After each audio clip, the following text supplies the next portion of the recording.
হ্যাঁ নেতাকে হ্যাঁ বাবু রে ও আর তোরে ডাকলে সে তুই ঘরে শুনবে বলছ ওই আর কেন হানি লগে দেরা সে শুনিবি মোহে তোমরা জানা আর দেখি দেলা দিল মজরে পারুছে রগি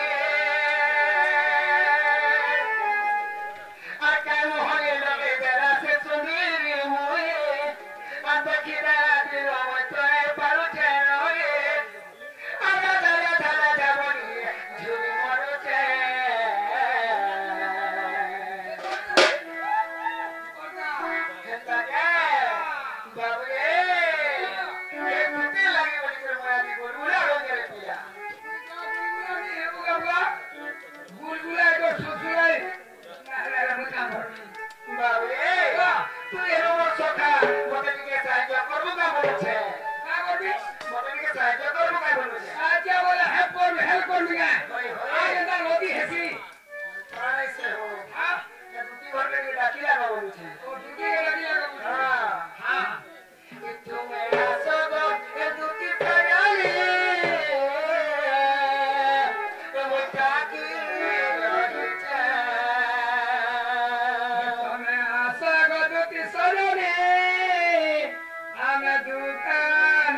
बाबरे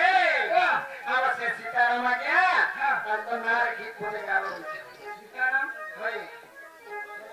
कोई ले गाइला माँ अगर के उचे सीताराम अगर के उचे सीताराम आतो ना कर धोई रे